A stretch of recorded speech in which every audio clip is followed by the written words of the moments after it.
बुलाती है मगर जाने का नहीं। ये कहानी एक छोटे से गांव की है जहां एक पुराना और वीरान घर था। लोग कहते हैं कि उस घर में रात के समय कुछ अजीब घटनाएं होती थीं। वहां किसी ने भी रात को दोस्ती की कहानी नहीं लिखी थी। एक दिन शहर से एक युवा रवि गांव आया।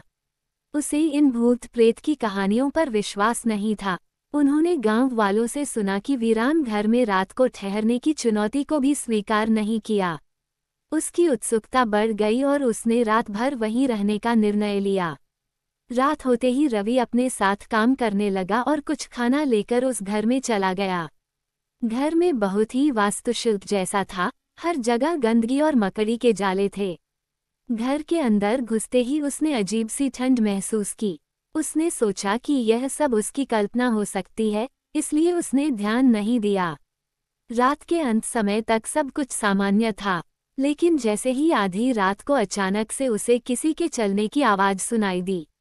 उसने इधर उधर देखा लेकिन कुछ नहीं दिखा।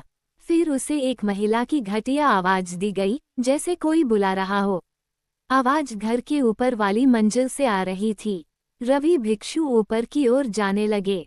उसकी दृष्टि तेज हो गई थी, लेकिन उसकी जिज्ञासा उसे ऊपर की ओर खींच रही थी। जैसे ही वह ऊपर पहुंचा, उसने देखा कि एक महिला उसे देख रही है। उसकी आंखों में गहरी उदासी थी। उन्होंने रवि से कहा, बुलाती हूं मगर जाने का नहीं। रवि घबरा गया और दौड़कर नीचे गिर गया, परंतु जब वह द्वार तक पहुंच गया तो तुम्हारा द्वार बंद हो गया। अब वो घर से बाहर नहीं निकल रही थी। महिलाओं की आवाज में फिर से कहा गया, मैं यहाँ सादृश्य से राक्षसी हूँ। मेरी आत्मा को शांति मिलनी चाहिए, लेकिन जो यहाँ आता है वह भी अधूरा दिखता है।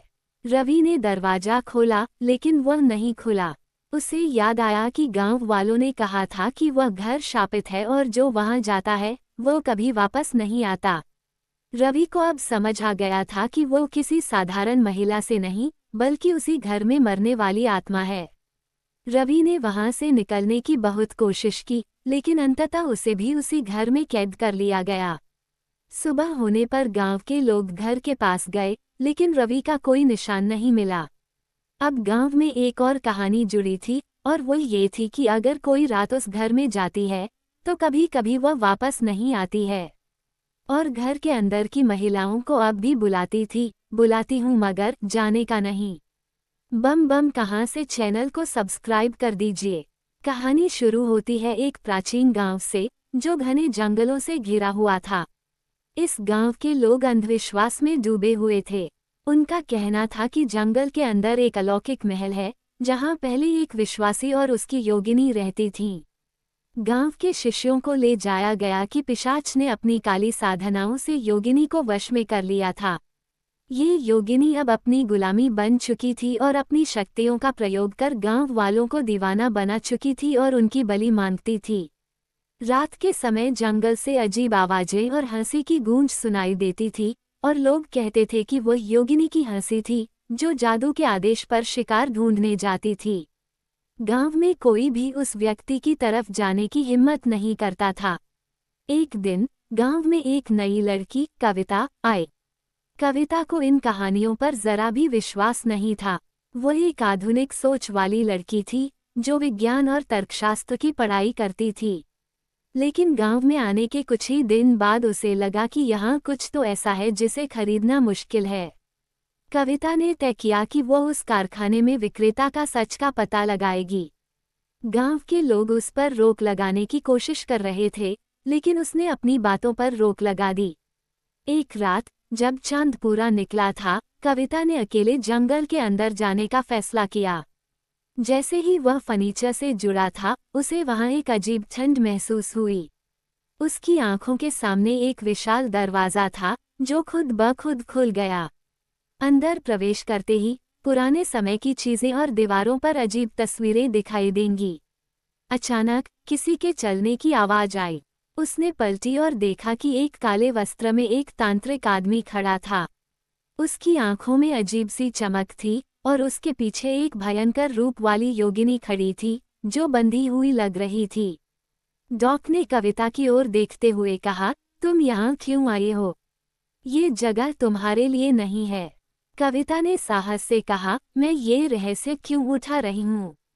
तुम लोग आकर्षित हो जाते हो। रूढ़िवादी हंसा और बोला, यह मेरी शक्ति है और यह योगिनी मेरी दासी है। कोई मुझे रोक नहीं सकता। कविता को महसूस हुआ कि योगिनी की आंखों में दर्द और बंधन था। उसने योगिनी से बात करने की कोशिश की, लेकिन वोक ने उसे रोकने की कोशिश की। तब कविता को समझ में आया कि शैतान की शक्ति का स्रोत योगवाहिनी ही थी, जिसे अपनी काली साधनाओं से छोड़ा गया था। कविता ने दावा करके योगिनी को चॉकलेट के बंधन से मुक्त करने का उपाय खोजा। उसने अपने ज्ञान और साहस से शैतान की मूर्खताओं का पता लगाया। जैसे ही योगिनी मुक्त हुई, उसकी वास्तविक शक्ति वापस आ गई। शैतान का क्रोध हुआ, लेकिन अब उसकी शक्तियां नष्ट हो गईं। योगिनी ने पिशाच का अंत कर दिया और खुद को मुक्त कर लिया। जंगल का पुनर्निर्माण अब शांत हो गया था। योगिनी ने कविता को आशीर्वाद देते हुए कहा, तुमने मुझे स्थिर रखा है, मैं कर्जदार हूँ। अब ये स्थान हमेशा के लिए शांति में रहेगा। कविता गांव वापस आई और उस रात के बाद गांव में कभी भी पिशाच या योगिनी का डर नहीं रहा। गांव वाले अब कविता की बहादुरी की कहानियां सुनाते थे और उस मलबे में कोई भी डर के बिना जा सकता था। कब्रिस्तान। रात का समय था और गांव के लोग अपने अपने घरों में गहरी नींद में सोते थे। गांव के बाहर एक पुराना और सुनसान कब्रिस्तान था, जिसके बारे में कहा जाता है कि वहां रात में आत्माएं घूमती हैं। वहां कोई भी गांववासी रात के समय जाने की हिम्मत नहीं करता था। लेकिन आदिवासियों, जो एक निडर और जिज्ञासु स्वभाव का था, उसे ऐसी बात पर यकीन नहीं था। एक रात उसने ठान लिया कि वो ये रहस्य है। बूढ़े लोगों के दोस्तों ने उसे फिल्मों की बहुत कोशिश की, लेकिन वह किसी की नहीं सुन पाया। वो एक पैकेट और अकेले कब्रिस्तान की ओर चला गया। बाहर सुनसान था और हवा की ठंड उसके शरीर में कंपनी पैदा कर रही थी, लेकिन वह अपनी धुन में चली गई। कब्रिस्तान के पास पहुंचते ही उसे अजीब सी फिजा महसूस हुई। आसपास के पेड़ों की हवा में झूल रहे थे और उनकी परछाई डरावनी लग रही थी। कब्रिस्तान के दरवाजे पर प्रवेश करते समय उसने एक पल के लिए सोचा कि शायद उसे वापस जाना चाहिए, लेकिन फिर उसने अपने दरवाजे पर सहमति जताई और दरवाजा खोल दिया। कब्रिस्तान के अंदर और भी बड़ा खोखला था। मकबरे की रोशनदान में कब्रों के पत्थर और झाड़ झंखाड़ डराने लग रहे थे। जैसे ही वह कुछ कदम आगे बढ़ा, उसे लगा जैसे कोई उसके पीछे चल रहा है। उसने पीछे मुड़कर देखा, लेकिन वहां कोई नहीं था। आदिवासियों ने सोचा कि यह उनका घर है, लेकिन इस दौरान उन्हें किसी तरह की छोटी मोटी हंसी सुनाई गई। उसकी सांसें थम गईं। वो अपनी जगह जाम हो गई और चारों ओर देखने लगी। उसी समय एक पुरानी और टूटी फूटी कब्र के पास उसकी हल्की सी हलचल दिखाई दी। उसने अपनी दिशा उस दिशा में मोड़ी, लेकिन वहां कुछ भी साफ नजर नहीं आया। अचानक एक सफेद साया कब्र के पीछे से निकला और बाथरूम के सामने खड़ा हो गया। उसकी आंखें खून जैसी लाल थी और उसका चेहरा अलग था। वृद्धाश्रम में उसका हाथ छूट गया और वह तेजी से पीछे की ओर चला गया, परंतु उसके पैर कांप रहे थे, जिससे वह भाग नहीं पा रहा था। साया धीरे धीरे उसकी ओर बढ़ने लगा। वह कंपता के पीछे हट रहा था, तभी उसकी पीठ एक पुराने पेड़ से निकली और वह वहीं गिर गई। सफेद साया अब बिल्कुल उसके सामने था। वह बुजुर्गों की ओर से हाथ हिलाता और जोर से चिल्लाता है। आयरलैंड ने अपनी आंखें बंद कर ली। उसके दर्शन इतनी तेजी से हुए कि उसे लगा कि उसका दिल मोटा हो जाएगा। लेकिन अंतिम रूप से एक ऑथोक्स आवाज आई, जैसे किसी ने जोर से दरवाजा बंद कर दिया हो। आरोही ने धीरे धीरे अपनी ससुराल वालों को देखा और देखा कि वह सफेद साया खो गई थी। हिंदुओं ने मौका देखते ही तेजी से चूहे मारने की कोशिश की। उसे लग रहा था कि उसका कोई पीछा कर रहा है, लेकिन वह बिना रुके भागता रहा। आखिरकार वह कब्रिस्तान के बाहर और चला गया। घर की शुरुआत उसने दरवाजा जोर से बंद कर दिया और हौंफते हुए अपनी आंख पर गिर गया। उसने बहुत बुरी तरह से डर चुकाया था।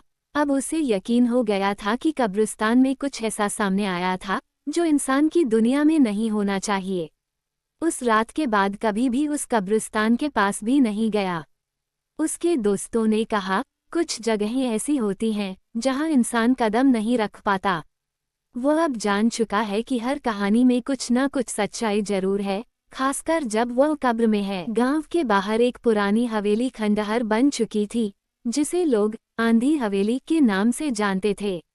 इस हवेली के बारे में अनेक कहानियां मशहूर थीं, लेकिन सबसे डरावनी थी चरित्रहीन आंधी चुड़ैल की। कहा जाता था कि हर बरसात में जब आंधी चलती, उस वक्त एक चुड़ैल वहां आती और उसका कोहराम गांव में फैल जाता।